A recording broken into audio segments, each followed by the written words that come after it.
प्रभु यीशु मसीह के सामर्थ्य नाम में आप सबों को जय मसीह की। आज के मनन का भाग हमने लिया है मत्ती की किताब अध्याय 6 उसकी 7 आयत लिखा है, प्रार्थना करते समय अन्य जातियों के समान बकबक ना करो, क्योंकि वे समझते हैं कि उनके बहुत बोलने से उनकी सुनी जाएगी। अजीज, आज सुबह के समय प्रार्थना की कुछ बातों को मैं आपके साथ बांटना चाहता हूं जो मैंने अपनी जिंदगी के तजुर्बों से सीखा। क्या आप इस बात को जानते हैं कि सबसे प्रभावशाली प्रार्थनाएं बाइबल के भीतर हम देखते हैं कई बार वे प्रार्थनाएं जो छोटी प्रार्थनाएं।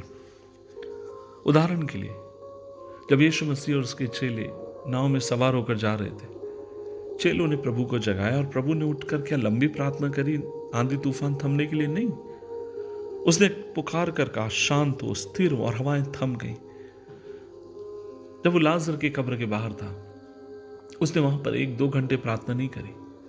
वो कब्र के बाहर गया, उसने कहा पत्थर हटाओ, और पुकार कर कहने लगा, हे लाजर बाहर निकला। और हम देखते हैं लाजर मृतकों में से जी उठा। आज की कलीसियाओं के भीतर मैं ये नहीं कहना चाहूंगा कि प्रार्थना करने वालों की कमी है। हम बहुत अधिक प्रार्थना कर रहे हैं, हम लंबे लंबी प्रार्थनाएं कर रहे हैं, लेकिन जिस चीज की कमी मुझे महसूस होती है वो है डीपनेस इन प्रेयर।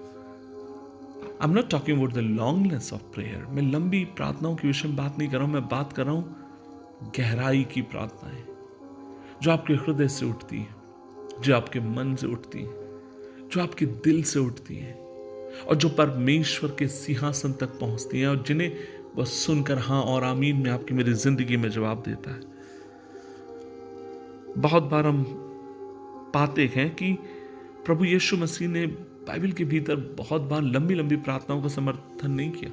उसने अवश्य ये भी कहा कि रात दिन प्रार्थना में लगे रहो। उसने कई जगहों पर यह भी कहा कि प्रार्थना करते रहो, प्रार्थना में थको मत। प्रभु चाहते थे कि उसके शिष्य, उसके लोग लगातार प्रार्थना करने वाले हों, लेकिन दूसरे तरफ प्रभु ये भी चाहते थे कि उसके लोग, उनकी प्रार्थनाओं के भीतर डीपनेस हो, उनकी प्रार्थनाओं के भीतर विश्वास पाया जाए, उनकी प्रार्थनाओं के भीतर इस प्रकार का एक निश्चय पाया जाए कि मेरा परमेश्वर मेरी दुआओं को सुन रहा है, वह हाँ और आमीन में मेरी प्रार्थनाओं का जवाब दे रहा है। आज मैं आपसे कहना चाहता हूं, यह प्रार्थना की लंबाई नहीं परंतु आपका विश्वास है जो प्रार्थना को उत्कृष्ट बनाता है, जो प्रार्थना को उन्नत बनाता है, जो प्रार्थना को महत्वपूर्ण बनाता है। आपका विश्वास और आपकी गहराई। आप कैसे गहराई पाते हैं? गहराई का मतलब बोलने से नहीं होता है, समझने से होता है। आप सिर्फ बोलते नहीं हैं, आप समझते भी हैं। आप अपने परमेश्वर के मन को समझते हैं।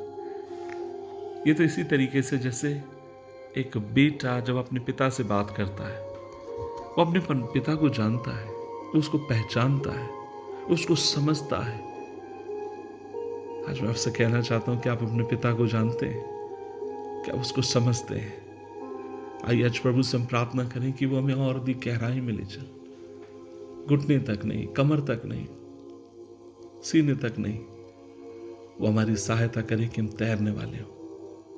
आइए प्रार्थना करें। प्रभु जी धन्यवाद, आज हम मिलकर तेरी उपस्थिति में आते हैं। प्रभु हमें बकवादी बनने से बचा। हम बहुत बोलते हैं और कई बार हमें लगता है कि जितना अधिक हम बोलेंगे हमारी दुआएं सुनी जाएंगी, लेकिन प्रभु हम जानते हैं आप उन प्रार्थनाओं को सुनते हैं जिनके भीतर विश्वास है, और उन प्रार्थनाओं पर आप कान लगाते हैं परमेश्वर जो गहरी है। तो आज हम दुआ करते हैं, आप हमसे बात करिए, आपके निकट आने के लिए मदद करिए, यीशु मसीह के नाम में। आमीन, आमीन, आमीन।